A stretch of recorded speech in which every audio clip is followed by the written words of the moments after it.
کہ اکثر جب آپ سنتے کہ بندہ دنیا سے چلا گیا، ایز اے مسلمان یہ ایمان کا تقاضا ہے، ہم جو کچھ ہوتا ہے فی سبیل اللہ معاف کر دیتے ہیں۔ اب لوگ کہتے چلو جی خدا کی رضا کے لیے معاف کیا، لیکن کبھی دنیا کے اندر بیٹھے ہوئے وہ مظلوم جب اس ظلم کو یاد کرتا ہے تو ادھر عذاب والے فرشتے اس کی ظالم کی قبر کے اندر آن پہنچتے ہیں اور اسے عذاب دینا شروع کر دیتے ہیں۔ اس لیے حقوق اللہ تو وہ اس کے یہاں جائے گا، وہ دیکھے گا۔ پھر ہمارے یہاں ایک جنازے پہ حضرت اعلان کیا جاتا ہے کہ مرنے والے کے ذمے جو قرضہ ہے، ایک تو قرضہ ہوتا ہے نا جو آپ نے نقدی لیا، جیسے یہ ہمارے بھائی دنیا سے چلے گئے، ان کی سبزی کی دکان تھی، اب ان کے بھائی کہہ رہے تھے ان کے ظاہر ہے لین دین کے معاملات منڈی والوں کے ساتھ بھی ہوں گے، باقی لوگوں کے ساتھ بھی ہوں گے، بہت سارے معاملات ہوں گے۔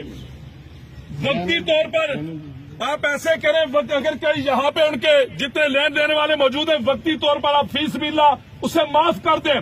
جنازے کے بعد ان کے بھائی موجود ہیں، اولاد موجود ہے، آپ ان کے ساتھ بیٹھے حساب کتاب لیں، اور آپ کو طلب کرنا تھا طلب بھی کر سکتے ہیں، دینا تھا دے بھی سکتے ہیں، لیکن یہ قرضہ تو اولاد چکا دے گی، آپ کا مالی قرضہ اولاد چکا دے گی۔ لیکن جس مظلوم پہ آپ ظلم کر کے چلے گئے، غور کریں وہ قرضہ کون چکائے گا؟ آپ کسی کی غیبت کر کے چلے گئے، وہ قرضہ کون چکائے گا؟ آپ کسی کا حق مار کے چلے گئے، وہ قرضہ کون چکائے گا؟ آپ نے کسی کا دل دکھایا، وہ ہمیں کیا پتا، دن کے اندر ہم سینکڑوں کام ایسے کرتے ہیں کہ جن کی وجہ سے کئی لوگوں کے دل دکھتے ہیں، کئی لوگوں کے دلوں کو تکلیف ہوتی ہے، وہ قرضہ کون چکائے گا؟ وہ قرضہ کون معاف فرمائے گا؟ وہ قرضہ کس سے معاف کروایا جائے گا؟ کسی کو پتا چلے گا تو کو معاف کروائے گا نا بھائی۔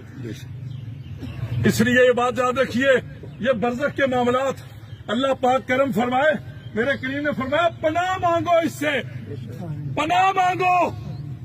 بڑے عجیب معاملات ہوتے ہیں میرے کریم، یہ عام قبر ہوتی ہے، چاہے کوئی بڑا لین لاف تھا، کوئی پیر تھا، کوئی فقیر تھا، کوئی شاہ تھا، کوئی گدا تھا، کوئی اعلیٰ زندگی گزارنے والا تھا۔ آپ نے دیکھا ہوگا جب دنیا سے جاتا تو کانا ناپا جاتا ہے، یہی بات ہے نا بھائی۔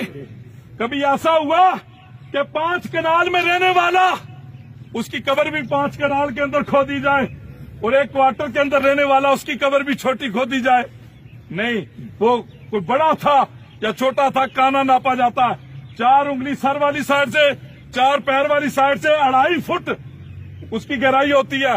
وہ ایک گڑھا کھود کے، وہ پیر صاحب تھے تب، یا کوئی مانگ کے کھانے والا تھا تب، کوئی لگژری زندگی گزارنے والا تھا تب، یا جھونپڑی میں رہنے والا تھا تب، اس کے اندر رکھ دیا جاتا ہے۔ اب اگلی بات سنیں، میرے کریم نے فرمایا وہ جو 2.5 فٹ کا گڑھا ہے، غور کیجئے گا، توجہ چاہوں گا آپ کی، میں بات کو کلوز کرنے لگا ہوں، وہ جو 2.5 فٹ کا گڑھا ہے، میرے کریم نے فرمایا یا تو اسے 70 گز مشرق اور مغرب کی طرف کھول دیا جاتا ہے اور جنت کی کھڑکیاں کھول دی جاتی ہیں، یا پھر اسے اتنا کلوز کر دیا جاتا ہے کہ مردے کی پسلیاں ایسے کراس ہو جاتی ہیں اور جہنم کی آگ، جہنم کے دروازے کھول دیے جاتے ہیں۔